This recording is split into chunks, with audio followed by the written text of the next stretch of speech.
So what's up guys, आजको video special. आज चाहिँ अङ्कलले मलाई बोलाउनु भएको छ कि आज यहाँ माथि मैले एउटा यसकै इलेक्ट्रोनिक डिभाइस मैले बनाएको छु।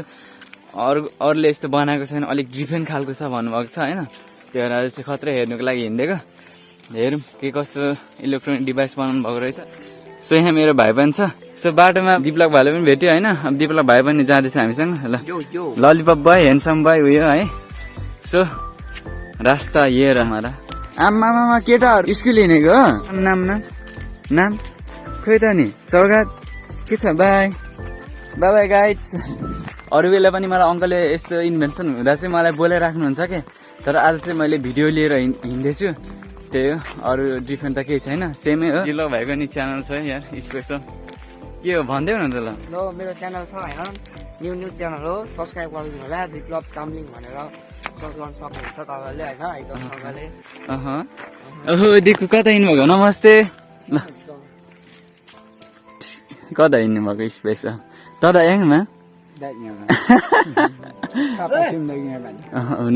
लगाएर छिटो। हजुर खोको सिन्ताङ दुःखको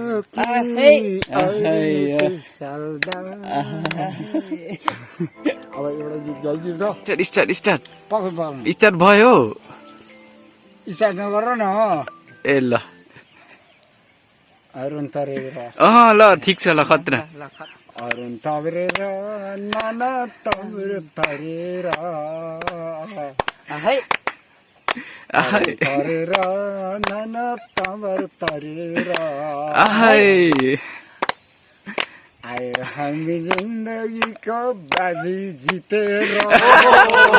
वाह वाह खतरा खतरा। धन्यवाद तपाईँले। कारण भने त्यो यहाँ रसम गतर ओवाङका योगा हुन्छ। ल ठिक छ ठिक छ ठिक छ। गीत गाइदिनु भयो उहाँले होइन। मलाई चाहिँ एकदम बबा लाग्यो। भाइले पनि सपोर्ट गर्यो ताली पड्काएर, यता कान्छाले पनि होइन। यस्तै हो अब के गर्ने। यस्तै हाम्रो गाउँ चाहिँ एकदम रमाइलो टोल हो क्या। अनि रमाइलो एकदम यहाँ मान्छेहरू पनि रमाइलो छ होइन। छैन कि ह्यान्डसममा ह्यान्डसम बोय छ होइन।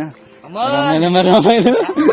सो अब चाहिँ ठ्याक्कै पुग्नु पनि लाग्यो। बाटोमा यस्तै भेटघाट हुँदाखेरि रमाइलो हुँदो रहेछ क्या। दिपशाली हो र म आधा उमेर बिताइसके, सायद 2 उमेर पुगिसक्यो। यसलाई 40 इयर्स भनिन्छ। र आज यहाँ सरहरू आउनु भएको रहेछ। ठिकै छ। अब हामी नि हो तपाईँलाई सेयर गरेर लाने धेरै मान्छे र आज मेरो यहाँ एक्सपेरिमेन्टहरू हेर्न आउनु भएको रहेछ। र मेरो यिनै हुन् सर सामग्रीहरू, टुल्सहरू र मेटेरियल्सहरू। यहाँ जे जति पनि देखिएका छन् यो चाहिँ मैले यहीँ युज गरेर प्रयोग गरेर चाहिँ तयार गर्दै आएको छु। यो मेसिनहरू यो ज्यादै आजभन्दा अगाडि पनि बनाइरहेको थिएँ। तर आज चाहिँ यो अलिक सानो सर्टकट ठाउँमा राखेर सानो ठाउँमा ठुलो विद्युत उत्पादन गर्ने योजनाले यो तयार गरिएको हो। र यो थोरै भन्दा थोरै ब्याट्री प्रयोग गरेर ठुलो विद्युत उत्पादन गर्ने काम गर्ने मेसिन चाहिँ मैले तयार गरिरहेको छु। र यिनै सामानहरू प्रयोग गरेर यो कोइल भन्छ, यसलाई रिले भन्छ, रिला पनि भन्ने चलन छ। र यही मिटरहरूको सहायताले लिएर यो विभिन्न प्रकारको यो एम्पियर मिटरहरू भन्छ, यहाँ भोल्ट मिटर, विभिन्न यो मल्टिमिटर, यो वायरिङ मेसिन, यसले वाइन्डिङ गरिन्छ। यो वाइन्डिङ गर्ने मेसिन हो। र युज गर्ने यो क्यापासिटरहरू, यो बल्ब, यो 100 वाटको र 200 वाटको यो क्यापासिटर, नन इलेक्ट्रोलाइटिक क्यापासिटर, यो एसी मा यसले परिणत गर्ने काम गर्छ। विभिन्न युज गरेर तयार गरिन्छ। यिनै टुल्सहरूको मिश्रणबाट चाहिँ यो मेसिन तयार गरिएको छ। र यो मेसिन तपाईहरु समक्ष म देखाउन चाहन्छु। एकपल्ट हेरिहाल्नु होला। यो नर्मल्ली मेसिन हो, फर्मुला मात्रै हो। अझै ठुलो ठुलो आवश्यकता अनुसार जत्रो पनि तयार गर्न सकिन्छ। र आज तपाईहरु समक्ष म देखाउन गइरहेको छु। के हुँदैछ यहाँ अङ्कल भन्नु न। यहाँ आज के अब यहाँ चाहिँ यो कोइलहरु, यस्तो कोइलहरु यो कोइलहरू चाहिँ वाइन्डिङ गरिएको छ यसभित्र, यो र यो कोइल। अब यो 14 को कोइल र यो 20 को कोइलले वाइन्डिङ गरिएको छ। इनपुट 14 को र आउटपुट 20 गेजको कोइल युज गरिएको छ। र यहाँ आइरन कोरले तयार भएको छ भने यो स्विचिङ चाहिँ एल्युमिनियमको प्लेट र अर्को यो आइरन प्लेटले स्विचिङ गराइएको छ र यो स्विचिङमा ग्राउन्ड युज गरिएको छ। यसले गर्दाखेरि फिल्ड इफेक्ट यहाँ चाहिँ म्याग्नेटिङ फिल्ड इफेक्ट पर्ने भएको कारणले गर्दा यहाँ पुरै ट्रान्सफर्मरिङ फिल्ड इफेक्ट हुने भएको कारणले गर्दा अत्याधिक सानो विद्युतले पनि ठुलो आउटपुट गर्ने क्षमता हुन्छ। त्यसो हुनाले यो आज तपाईहरु समक्ष मैले देखाउन गइरहेको छु र हेर्नु होला। अब 12 भोल्टेज इनपुट भन्नु, 12 भोल्टेज यो इनपुट हो। यहाँ बत्ती बलेन, यहाँ आउटपुटको एउटा तार छिनिएको रहेछ। इनपुट आउट मजाले देखाइदिनु त, अलिक भएन। यो ठुलो ठुलो तार, यो बिग वायर चाहिँ इनपुट वायर र यो स्विचिङ मार्फत युज पर्दछ र यहाँ आउटपुट चाहिँ यो स्मल वायर, यो 20 गेजको हो र यो चाहिँ 14 गेजको वायर युज गरिएको छ। यसमा 100 वाटको बल्ब हो। यो 100 वाटको बल्बलाई आज हामी युज गरेर हेरौँ। 100 वाट मात्रै नभएर अरू पनि बोल्न सक्छ। यो हाम्रो 1 पोइन्ट आउटपुट पोइन्ट, यो एउटा स्विचिङ कनेक्सन ब्याट्रीको माइनस पोइन्टमा हामी कनेक्सन गर्दैछौँ र आउट पोइन्ट यो 20 गेजको वायरको यो सबैभन्दा लास्टको पोइन्ट, वाइन्डिङ गर्दा आएको लास्टको पोइन्टलाई हामी आउटपुट मान्छौँ।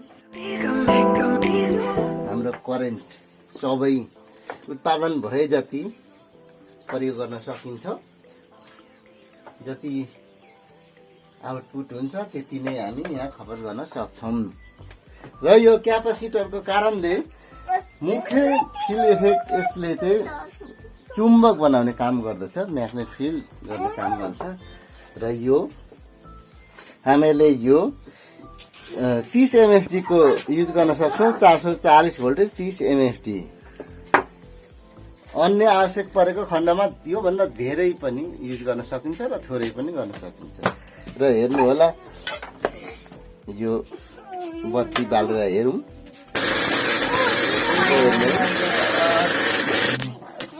हाम्रो स्विचिङ अलिक कनेक्सन मिलाउनु पर्ने हुन्छ। कति भोल्टेज आउटपुट होला अङ्कल? लगभग 300 को एभरेजमा 300 आउन सक्छ। हेर्नुहोस्, यसरी नै प्ले गर्नु।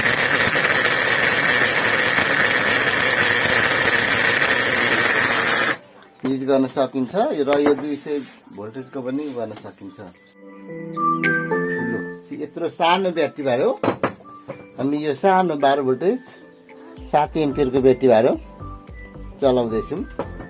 यो बत्ती अफ गरौँ। यो 200 वाटको र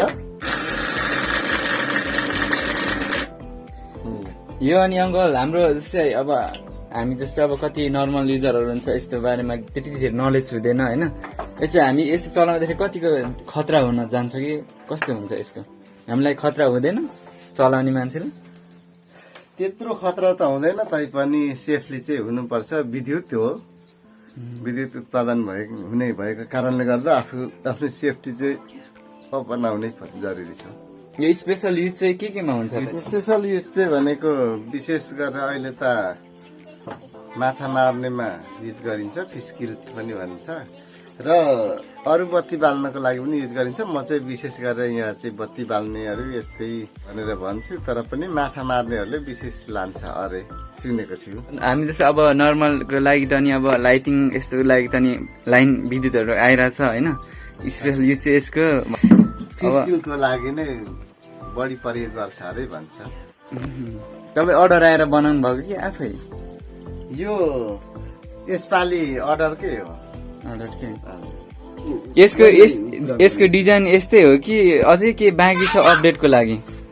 यसको अब आउने समयमा अझै अपडेट गर्दै लानेछु।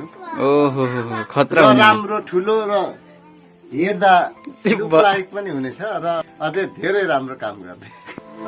12 भोल्टेज 7 एम्पियरको ब्याट्री हो र यसबाट कन्भर्ट गरेर यहाँनिर चुम्बक शक्तिद्वारा भोल्टेज बढेर आउटपुट हुने भएको कारणले गर्दा यहाँ 300 भोल्टेज चाहिँ आउटपुट हुन्छ। अरे वाह, त्यत्रो हो र? यो धेरै भन्दा धेरै नै भोल्टेज बढ्ने। पहिला जति बनाइन्थ्यो त्यो भन्दा धेरै विकास गरेर डेभलप गरेर चाहिँ तयार गरिएको छ यो मेसिनहरू। पहिला जति स्विचिङमा रोकिने प्रब्लम आउँथ्यो तर यतिखेर भने अब रोकिने त्यस्तो चान्स आउँदैन र थोरै ब्याट्री प्रयोग हुँदाखेरि धेरै बेरसम्म प्रयोग यो ब्याट्रीले लगभग हाम्रो 1 घण्टादेखि 1.5 घण्टासम्म हामी युज गर्न सक्छौँ।